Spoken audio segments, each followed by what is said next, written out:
Hello and welcome to the Footballco Business Podcast. I'm your host Alex Manby, and this is the podcast in which I talk to some of the most exceptional and innovative people in the world's most popular sport. This week I have two guests, Mateo Kossmann and Andrew Dolan, both senior product managers at Adidas Football.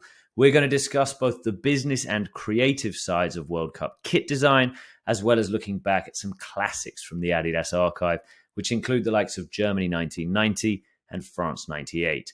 We'll talk about the creative process as well as performance and who these designs are really for. Is it the players or is it the fans? Without further ado, let's get into it. Mateo, Andrew, welcome to the show. Thank you very much, Alex. It's great to be here. Thank you, Alex. It's very cool to be here in this World Cup time. A bit bummed that Uruguay is out, but we're going to be okay. Well, there we go. There's a terrific set of Adidas kits at this World Cup, I have to say. Is there a single overarching theme with this year's designs? And for context, 2018, I think, became known, the kits for having an element of nostalgia, drawing inspiration from past World Cups. How about 2022? Yeah, well, for 2022, and I mean, first of all, every time that we create kits at Adidas, we have two main focus. The first one is provide, in terms of technology and performance, the best for the athlete, meaning to give the best tool for the athlete to perform at the highest level. And the second one is to properly read a country's DNA and culture and bring it to life in a way that they feel represented and proud of what they're wearing, players and fans. Have you got any examples of that? A country, for example, a shirt at this year's World Cup where you thought, here's an insight, here's something which we could only do for this nation's shirt? Yeah. I mean, Andy's also going to share later, and we do have each of our kids have a story to tell. The main goal when you look at a kit is you look at it and in 2 seconds you're like, wow, banging, like this is something that talks to me and provides an interest. But then if you start unraveling and looking dive deeper into the kit, there's all these stories and details to it that make them a proper rich kit and story. To give you one example about the JFA jersey, one of the surprises I would say from this World Cup is the story behind both kits, which is around origamis.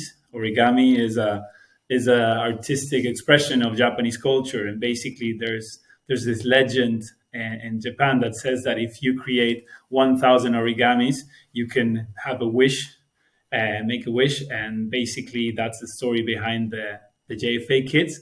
We want to make this 1,000 origamis, and the wish is to make JFA go as further as possible in the World Cup, and that's why you see this origami graphics all over on the home kit and on the sleeves on the away kit, interpreted in different ways, done in a very modern and progressive artwork, and that is the story behind the Japanese kits.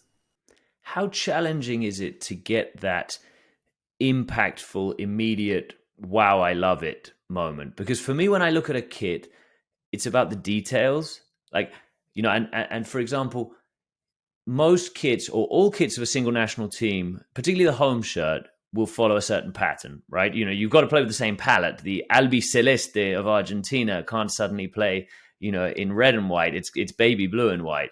And so how do you innovate within the context of those limitations? So, I mean, I was specifically handling Argentina for this World Cup. Huge honor. First international tournament I worked on at Adidas. So obviously it comes with a lot of pressure, but everything that we do, we build with insights. We build with the local market, with the federation. And yeah, like you say, an Argentina jersey, you ask everyone, what does it look like? It's blue and white. How different can you make it each time? The good thing is we not only innovate with the appearance, but we innovate with our base styles here at Adidas. So we bring in new technologies. We have heat-ready technology on pitch this time. We have made with Parley Ocean plastic, meaning each jersey is made with plastic that's intercepted from coastal towns and beach resorts. But in terms of the design and the story behind it, for me and working with design this time, it was about, as Mateo touched on, tapping into that authentic national DNA. So the blue, you can get the blue wrong. We wanted a blue as close to the national flag as we could get it. We brought in details from the flag as well with the Sol de Mayo as a sign off on the back neck. And then we also look into jerseys that they've had in the past. We don't want to recreate something that we've had before. So maybe there's an element of inspiration there from a particular jersey or an era that brings in nostalgia for the fan. But with this kit specifically, you'll notice that the front and back are different. They're asymmetrical, something that they've never had before.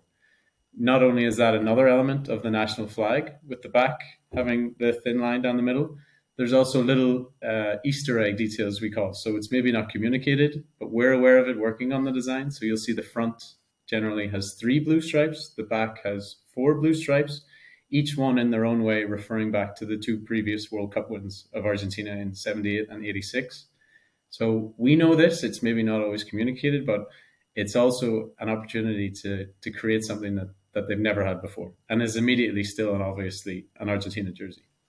Talk me through the creative process. Like, when does this start? How far out from the launch? And who is it that goes into these details? Presumably you need local help. Presumably you're working with people on the ground. But how many people are involved in just taking, the initial idea of we need a new shirt for the Argentina national team through this incredible level of detail to the launch of the actual product?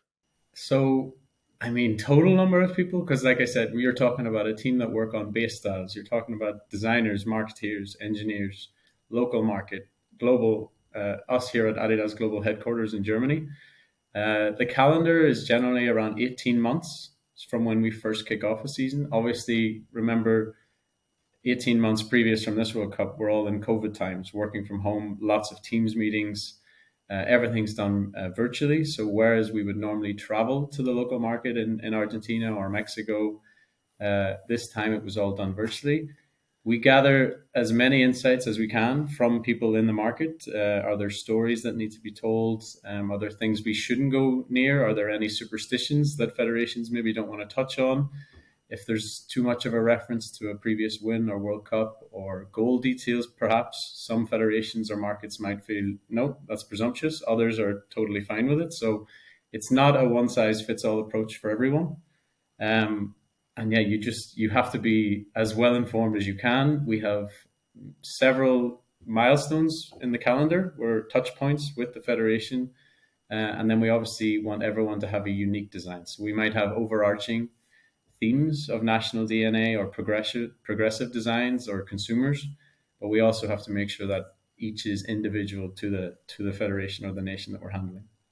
How about the second strip, the away kit? Is there a bit more license to innovate, to be more creative? If we talk about Argentina, and Mateo, please jump in on the Japan cherry blossom pink shirt, which has also been absolutely raved about. It feels like everybody has got such complimentary things to say about that. But likewise, the Argentina away strip, the purple number, that feels very, 2022. That feels like that's something that couldn't have been done in a previous tournament, and probably feels like it would have been a bit of fun to work on as well. It's first of all, it's great that you say it looked like it was a lot of fun to work on, because Teo and I, as well as colleagues, are great friends, and there's a lot of people in the team that we are friends with. So it definitely was a lot of fun. It's a huge honor, but it's probably a once in a lifetime opportunity. So if you don't make the most of it and have fun, then what's the point? With Argentina away, yes, very bold, progressive, very 2022 vibes, something the Fed have never had before. Again, that's going to have a mixed response because it doesn't have that nostalgic element to it. But no, in close collaboration again with our colleagues in the market, with the federation, we wanted to tell a bolder story. Purple is the color of the women's feminist movement and women's rights and equality throughout the world. So especially prevalent at this World Cup and where it is, but a story that we as Adidas also wanted to tell, and that we want to stand for. And when we pitched the idea, glad to say that the market and the federation were firmly behind it. And yeah, it allowed for, like you said, a very bold, progressive design. But Argentina aren't the only one, right, Mateo? Yeah. Mexico are also. Yeah, so Andy mentioned it. When we look at the home and the away kit, I think an easy way to say this is, and you also tapped into this, Alex, when you think about Argentina, you think about a home kit. Argentina is a striped jersey, light blue and white. When you think about a Mexico jersey, it's green, But when I ask you about an away jersey, well, then the opinions can be mixed. There's not one idea of what that is. So on home, we went for this iconic simplicity of try to make like an icon for the nation. Whereas on the away kit, we were like, right, let's be a bit more progressive. Let's explore where this country or this culture can go and can do it in a bit of a different way. For me personally, I was involved in the creation of the Mexico kits. And for us in Mexico, the story for Mexico was around Quetzalcoatl, the god of the sun.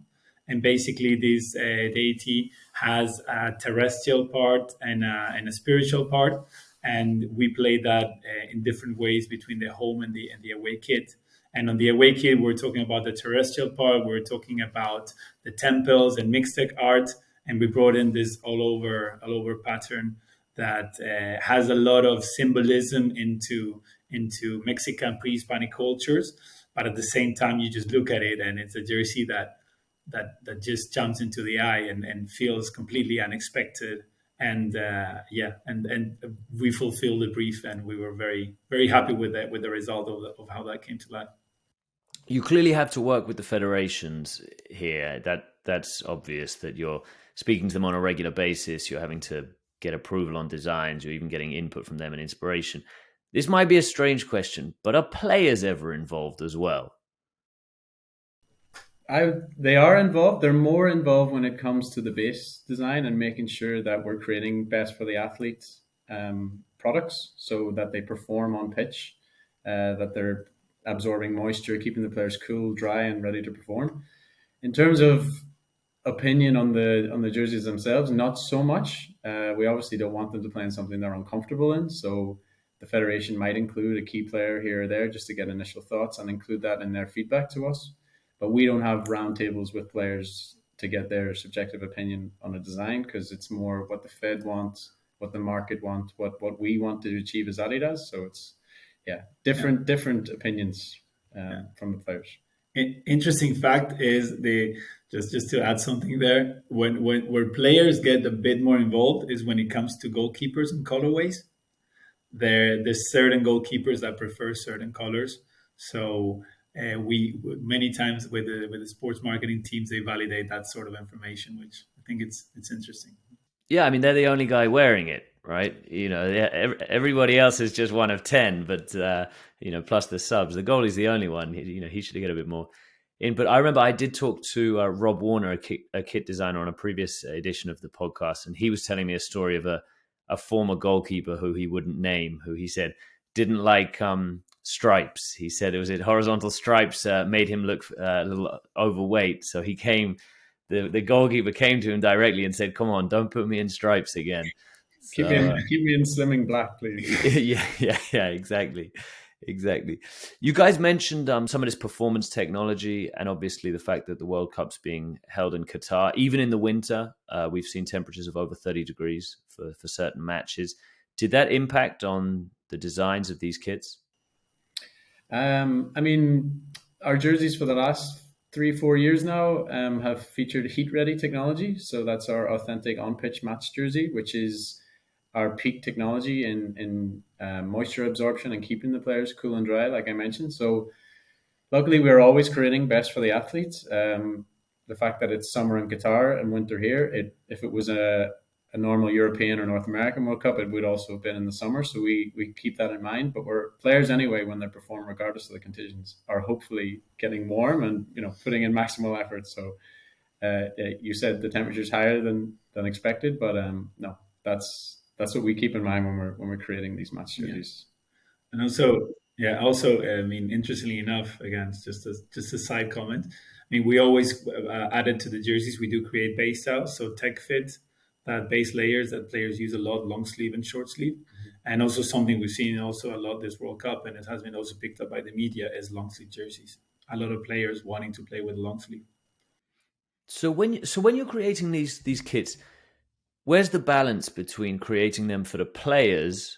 As you say, the performance is important, and every year, every tournament, there are new developments, and the fans, because football kits are becoming increasingly a fashion item, aren't they? Yeah, I mean, luckily we're designing onto this base. So the player performance aspect is ticked already. It's tested on players with amateurs, professionals. It's then our job to bring a mix of what the federation, what the team want to wear and be seen on pitch, and then what we want to create and be seen as a brand, what we want to tick for our consumers. We might have different consumers on home and away jerseys, like you said. Home might be the more traditional fan expecting that throwback look or that traditional look. Away is then the bolder look, right? The fan that maybe doesn't just wear it to play football and wears it with jeans and goes out in it with friends, or as we're seeing with the younger fans today, they're wearing it in more and more lifestyle scenarios and settings. So we're definitely, that is obviously, we're aware of it. We keep it in mind, and we try to keep everyone happy with what we do. Yeah, not everyone's going to like everything, but try to please as many people as you can with the different jerseys and use those as different opportunities. Is this the famous Blokecore you're touching on? Famous Blokecore, yeah. For those, if there's anyone listening who doesn't know what Blokecore is, and I have to admit it's fairly new to my vocabulary, could you explain what Blokecore is? This trend, 60 million views on TikTok, it's racked up so far.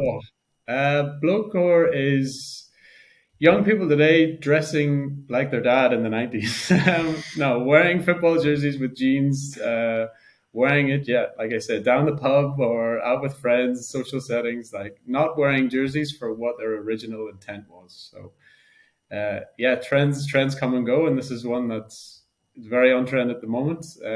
Was probably just starting as a trend when we kicked off the whole creation process for the World Cup, but seeing it coming in more and more with football jerseys, and also people buying into retro looks and jerseys from the 90s and early 2000s. So,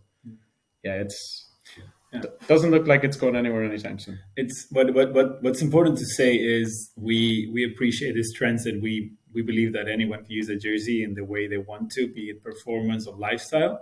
But at the end of the day, when we build products in Adidas Football, the main goal is sports, it's performance, it's football on pitch, meaning that we're a sports brand, and that is our main aim. If that is then taken to a different landscape or in a different setting, happy to do so. But when we create product, we want to provide that best for the athlete, and that's the main focus here. So thinking about players first and fans is sort of secondary consideration. In terms of construction of the kit, yes, like we are an authentic football brand. That's where we were born and where we live. So not only for players but also for fans. But we take inspiration from different parts, but we don't, so to say, we appreciate fashion, but we don't want to create a fashion football kit, so to say. Yeah. We create a football kit. Yeah, we don't want to sacrifice performance elements for a trend. It's always got to be athlete first and trend second. When you say you appreciate fashion and trends, was there anything in particular that influenced these 2022 kits? Were there any things that were going on out there, whether it was celebrities or, Paris Fashion Week or the catwalk in Milan, that you thought, you know what, that's something that people are talking about, that's something that people are getting into, and I want to have that in my shirts? I will start this question and Andy can finish it. I think I touched into the topic of authenticity, and the kit needs to be authentic to who we are creating for and to the federation that it is. And in some cases, they might have some fashion elements, but we don't push for that if it's not authentic, so to say. So in this case, for federations, I see it more as a things of that nation and of that specific cultural aspects. If we build for a nation that wants to have that premium or luxury look, or has a big DNA into that sphere, into that scene, then maybe that could be a different story and something to tap into, depending on the personality of that federation or eventually of a club. And I think we look at more demographically when it comes into jersey design. So who exactly are we creating for? Where are they from? What age group do they sit in? What do they expect from a jersey? Again, that's why you see across our home jerseys more of that traditional look and feel, and why you see across the away jerseys that maybe more youthful, energetic, unexpected feel. So it's more consumer driven than an event driven or a specific trend in or what a celebrity is wearing at that time. But of course, everything feeds into culture, right? So is a celebrity doing it because it's a trend, or is it a trend because a celebrity's doing it? It's chicken and the egg kind of scenario. That cultural crossover is undeniable, though. Now, people who have very little interest in what happens on the football pitch will have an interest in a particular football jersey to the point that they'll wear it. And celebrities is part of that. You mentioned celebrities. I mean, and it's not even just people who you might think wear it. It's not just, an English celebrity wearing the England shirt at the World Cup, or it's beyond that. It's celebrities even from with nothing to do with football. I'm thinking about Drake. I'm thinking about Rihanna. I saw Mike Tyson in a football shirt not that long ago. Do you think about these people when you're designing the shirts? Is it like a badge of honor? You're like, hey, that's my shirt, and Mike Tyson's wearing it now. I see Mateo shaking his head. I've had Justin Bieber sent to me. He doesn't message me, but I've had an image of Justin Bieber wearing the Argentina home jersey, and you're right, it's completely random. There's no link there between Justin Bieber, an Argentina home jersey, and me sitting here in German headquarters, Adidas headquarters in Germany. It's amazing endorsement. It's great that they're doing it, but again, I don't think it's specifically linked to that jersey. It's the World Cup's going on. The world is watching it. Everyone's talking about it. It's all over social media. People are, I guess, celebrities are showing that they're aware, right? And yeah, it's great that football is entering these other worlds outside of just the football or just the stadium. It's crossing into everything now. So other brands are looking to get into it. Adidas is authentically and at its core a football brand. So we're always creating jerseys, always creating for these tournaments for the players, and the fact now that it's entering these other worlds it's crazy. It's great. It's good for us. It's good for the game, and yeah, long may it continue. I want to talk about football kits being leaked, and this is slightly merging the world of design and marketing. But I know that for designers, football kits being leaked must be so frustrating, but at the same time, you guys talked about an 18-month process, and the idea with lots of people involved over the course of 18 months that these kits, or at least the idea of the kits, won't be leaked is kind of impossible these days. This year, it feels like Adidas did things a little bit differently in terms of some deliberate kit leaks. Like Adidas were in control of the kit leaks rather than having just the launch with the players, which maybe typically would have been the route that Adidas would take when revealing these kits. They did things like Jamie Jones DJing at Glastonbury, Creamfields, wore the Wales kit, and that was the first time anybody saw the Welsh kit. I know that the Japanese kit was revealed in manga comics, I believe. Was that a sort of particular strategy like behind that? Like, we're going to own the pre-launch leak, or was it just let's take advantage of a particular opportunity and get eyeballs on these kits in a different way to the way that they usually would be?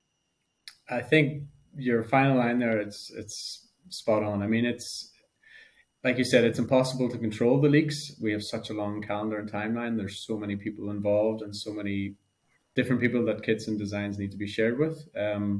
Obviously, we would never intentionally leak a jersey or put it online if it wasn't a part of a strategy or part of a consumer that we wanted to connect with. So I think in this case, there were certain strategies in certain markets. And yeah, it was great that it went down so well that it was noticed. And again, it's tapping into where football is going, right? It's moving into new fields. It's social media nowadays.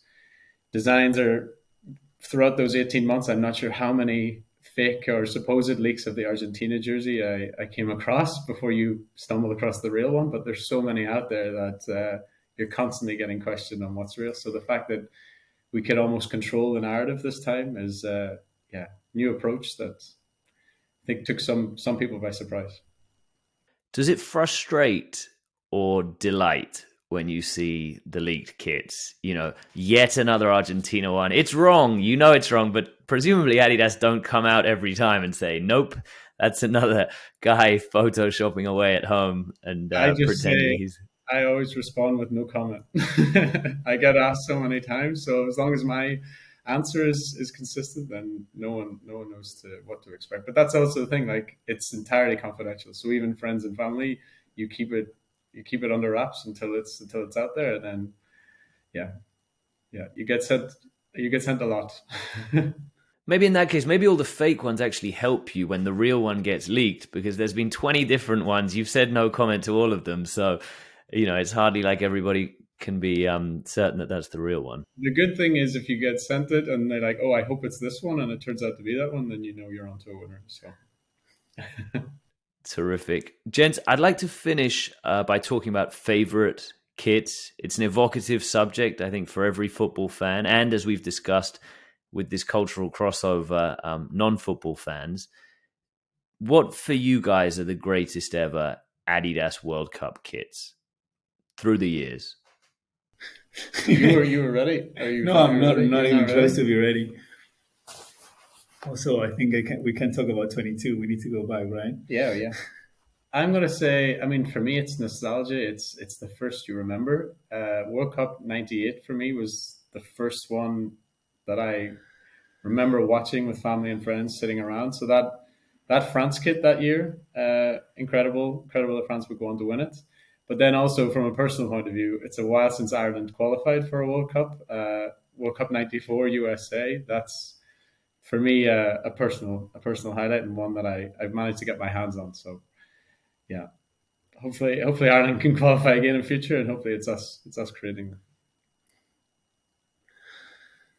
You thought? Yeah, I don't have one yet. I would. I mean, as a World Cup, I just want to highlight '94. Whenever you look at that World Cup and at the rich kits and graphic component to it, it's just like a benchmark forever of what can be done in terms of kits. I think I like more loud kits than sober or elegant kits. But I think whenever when I look at that World Cup, it just that never ceased to amaze me. It could never be done again, could it, though? I mean, that World Cup '94, it was so 90s. It was loud kits, but you couldn't do that now. We're too serious. We take ourselves too seriously, especially the goalie kits back then. I mean, kit designers must have just been enjoying themselves and also chuckling away, thinking we're going to get that goalkeeper in that kit. I think one thing we can touch on, though, is there's more regulations now than there were back in the 90s, back in the 80s. There's FIFA, there's UEFA, there's Premier League, everyone has a say on what can and can't be seen. I think there's also an intent now for who's watching on TV. We're bringing into account people with color blindness. So these loud, bold graphics, they were era defining. It was, you see it, you're like, that's a 90s jersey, and it was amazing, but a lot of them wouldn't even be possible for us to create now if we wanted to. So it's not just the trends, it's not just us, it's also regulation wise and what we're allowed to create. That means, they were a once in a lifetime kind of thing, and it's also why we look back at them so fondly, right? But also like going now into 22. I mean, 94 is an absolute benchmark. But I think when I look into 22, and we started creating this a couple of years ago, it's about creating a legacy. In 10, 20 years time, I'm going to look back into this World Cup and what we created. And like Andy's going to be able to say that he was he was the product manager for creating an Argentina purple away kit, And I think that's the way when we create is like we want to do something new, something unexpected, something that is not recreating the past, but actually building the future, How important do you think success on the field is in terms of creating that legacy? It was interesting, Andy, you mentioned France '98 champions and Ireland '94, obviously for the nation of Ireland, a successful time. So when you're creating your kits and Mateo, obviously Mexico, for the benefit of our listeners, we're recording this sort of halfway through the round of 16, so Mexico no longer in the competition. Do you think that will negatively impact on future perceptions of the kit? Absolutely. Football, I mean, in football kits is such an emotional topic. So many people have a view about it. And a jersey that might be awful or not well received, you win a championship with it, and it automatically transforms itself into an instant classic and into an object of desire. I think that comprises 95% of the opinions and people. Then you have that 5% that is when you have one kit that is so outstanding that no matter how good or bad that federation is, that kit is just there for eternity, so to say. But in terms of like football connoisseurs or fans of that type of like football culture, you know. Yeah, and just again bringing it back to Argentina a little bit, but we're all aware this could be Lionel Messi's final World Cup, right? So I'm obviously aware that in the creation of it, you don't want to do anything that, oh my God, I can't believe they would make Messi wear this. That is what could be his final World Cup. But it's also what makes them so iconic. And the further Argentina go, the better they do in this jersey, the more iconic those jerseys become. So fingers crossed they can go all the way. Messi can lift the trophy in one of those two, and then they become an all-time classic. And that's your shirt forever. My shirt forever. It's Adidas' shirt forever. Andrew, Mateo, let's leave it there. It's been a brilliant insight into the world of kit design, a lovely trip down memory lane at the end there too. Thank you both very much for your time. Alex, thank you very much. Thank you, Alex. And thank you, listener, for tuning in. Please make sure you're subscribing to the podcast if you want to hear future episodes. All the best.